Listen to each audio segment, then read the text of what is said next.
Actually, I'm very happy when the board of directors called me last year in March to see if I could join NMTI. I was retired from NMC, but when I saw the real challenge, I thought this is a great opportunity to fill that gap that had been left void for many, many, many years.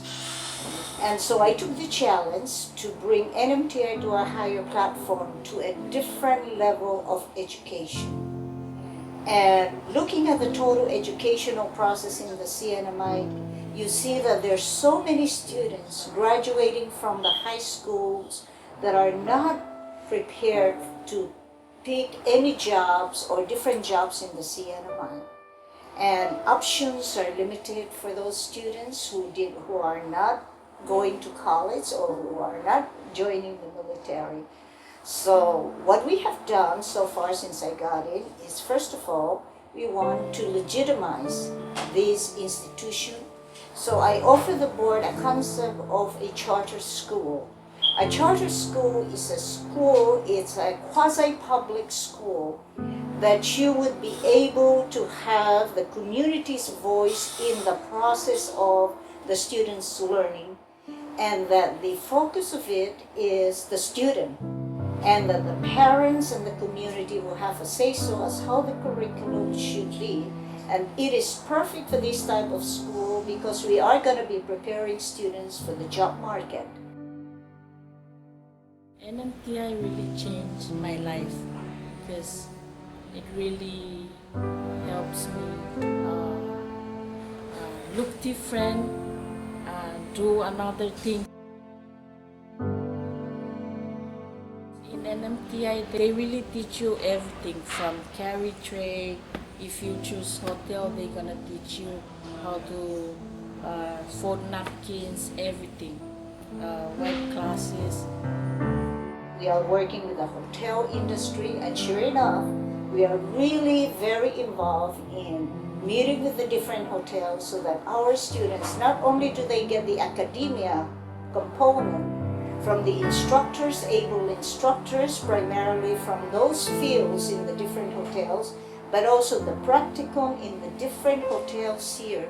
It is important that students who are in the who are learning from the books or from lectures should also be immersed in the practicum, because without practicum in this type of fields, the students will not be able to be well prepared. Our rate of employment is very high, about 90 to 95% of those students who are taking our courses are being employed. And we want to continue this. We want to offer it to the high school, junior, senior students, so when they graduate from the school, they have a place to go. Give that to the students, prepare the students so that whether they go to the Hyatt or anywhere else, that they would have the skills necessary at least to get into an entry-level position. I think that's the difference. One thing is to teach, and just to teach, but we not only teach, we also as well train. And that is so important because they have to have hands-on skill, I really enjoy seeing that spark in someone's eyes when they get a concept for the first time and now they understand that this is how to do what they need to do. The idea that you can take a student who's not been exposed in any way to culinary arts or to the fine motor skill that's required to compete and to have perfect knife cuts and put up perfect plates. The idea that you can take that student and impart some of your experience, some of what your teachers or my teachers imparted to me 15 years ago, 10 years ago, when I was coming through those ranks, when I was in the student's position from a small town in the middle of nowhere with a similar prospect. You don't know what's next. So having that opportunity to give back in the sense of your knowledge and your experience it's invaluable. It's something that really motivates and should motivate everyone to be involved and teach these types of programs. Tony Pellegrino, actually, he really inspired me to come and share my knowledge with our local residents in the automotive world.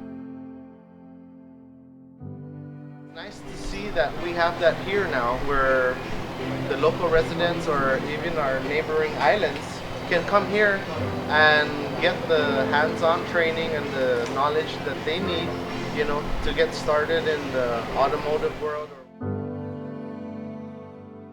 Our goal here at NMTI is to provide as much as possible the community of the CNMI an opportunity so that they could have in the future, they could play a major role in the economy of the CNMI and reduce as much as possible dependency on non-resident workers. Of course, we still will have non-resident workers, but the majority of our people should be employed. And only then will we call ourselves self-sufficient in the CNMI. Hopefully, if I graduate from NMTI, to have my own shop, you know, and go from there, you know, just a small shop where eventually, who knows, it might lead to a bigger shop and, you know, help out the community in working with the auto industry. NMTI, Clyde. NMTI, Clyde. NMTI! Climb!